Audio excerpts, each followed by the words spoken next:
नमस्कार दोस्तों, आज के हमारे इस वीडियो में हम आपके लिए अहोई अष्टमी व्रत की पौराणिक कथा लेकर आए हैं। एक समय की बात है, किसी नगर में एक साहूकार अपने 7 बेटे, 7 बहुएं और एक बेटी के साथ रहता था। दीपावली से कुछ दिनों पहले घर के आंगन को लीपने के लिए साहूकार की बहुएं और उसकी बेटी मिट्टी लेने के लिए गईं। मिट्टी खोदते समय साहूकार की बेटी की खुरपी से स्याऊ के बच्चे मर गए। यह देखकर स्याऊ नाराज हो गई और बोली, जिस तरह तूने मेरे बच्चे मारकर मुझे निसंतान किया है, उसी प्रकार मैं तुझे भी निसंतान कर दूंगी। मैं तेरी कोख बांध दूंगी। यह बात सुनते ही साहूकार की बेटी डर गई और उसने अपनी सभी भाभियों से अपने बदले कोख बंधवाने के लिए कहा, परंतु उसकी सभी भाभियों ने मना कर दिया। लेकिन सबसे छोटी भाभी ननद के बदले अपनी कोख बंधवाने को तैयार हो गई। उसके बाद से जब भी छोटी बहू के कोई संतान होती, वो 7 दिनों के बाद मर जाती थी। हर साल अहोई अष्टमी का व्रत आता। एक तरफ उसकी सभी जेठानियां व्रत करती, कथा सुनती और अपनी संतान की लंबी उम्र की कामना करती, तो दूसरी ओर छोटी बहू अपने घर में रोया करती। ऐसे ही समय बीतता गया। एक दिन एक ब्राह्मण को बुलवाया गया और इसका समाधान पता लगवाया गया। तो वह ब्राह्मण बोले कि इस श्राप से मुक्ति के लिए तुम्हें सुरई गाय की सेवा करनी होगी। सुरई गाय स्याऊ की सहेली है। उसके कहने पर यदि स्याऊ तुम्हारी कोख छोड़ दे तो तुम्हारे बच्चे जी जाएंगे। यह सुनकर छोटी बहू ने अगले ही दिन से सुरई गाय की सेवा करना शुरू कर दिया। वह प्रतिदिन सुबह तड़के उठकर उसका गोबर आदि साफ कर देती, उसे चारा डाल देती और साफ पानी भर दिया करती थी। सुरई गाय ने सोचा, ये सुबह सुबह मेरी सेवा कौन करता है, इसका पता लगाना होगा।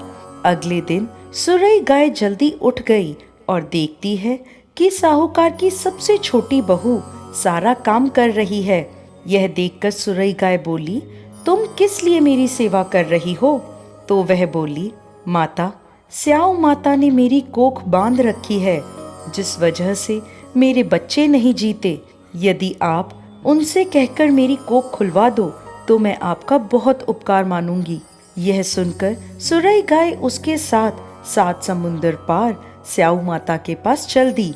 रास्ते में थक हार कर वो दोनों एक पेड़ की छांव में बैठ गए। जिस पेड़ के नीचे वो दोनों बैठे थे, उस पेड़ के ऊपर गरुड़ पंखनी का घोंसला था, जिसमें उसके छोटे छोटे बच्चे थे। थोड़ी देर में साहूकार की छोटी बहू ने देखा कि वहां एक सांप उन बच्चों को खाने के लिए आया है। यह देखकर छोटी बहू ने उस सांप को मार डाला। जब गरुड़ पंखनी वहां आई तो उसने पेड़ के आसपास रक्त देखा, जिसे देखकर उसे लगा कि इसने मेरे बच्चों को मार दिया है। वो अपनी चोट से साहूकार की छोटी बहू को मारने लगी। तब वह बोली, मैंने तुम्हारे बच्चों को सांप से बचाया और तुम मुझे ही मार रही हो। ये सुनकर गरुड़ पंखनी खुश हो गई और बोली, तुम जो चाहे मुझसे वर मांग लो। तब छोटी बहू बोली, बहन, 7 समुद्र पार स्याऊ माता रहती है, तुम हमें वहां तक पहुंचा दो।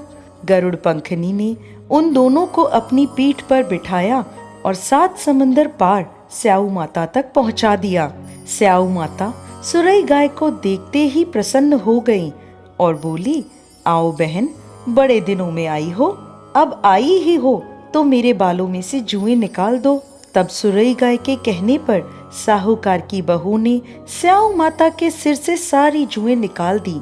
इस पर खुश होकर स्याऊ माता ने छोटी बहू को आशीर्वाद दिया कि तेरे 7 बेटे और 7 बहुएं हों। यह सुनकर छोटी बहू बोली, माता, मेरे तो एक भी संतान नहीं है। स्याऊ माता ने पूछा, ऐसा क्यों? तो वह बोली, माता, यदि आप वचन दें तो मैं इसका कारण आपको बता सकती हूँ। स्याऊ माता ने उसे वचन दे दिया।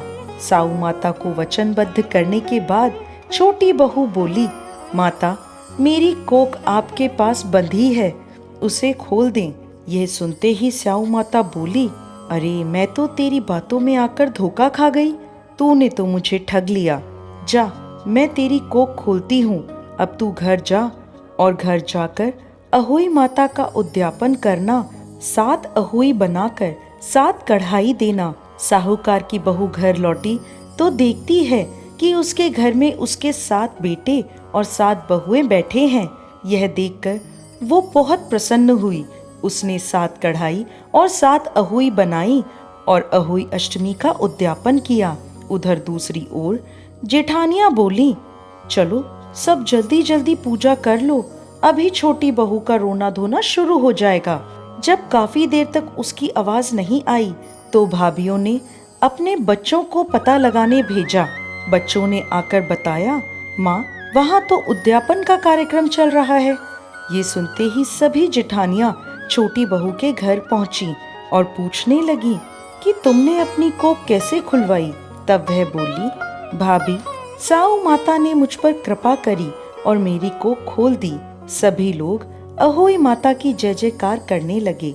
हे अहोई माता, जैसे आपने पहले साहूकार की छोटी बहू पर कोप किया वैसे किसी पर मत करना, और जैसे बाद में उस पर कृपा करी वैसे ही इस कथा को कहते, सुनते और हुंकार भरते सब पर कृपा करना।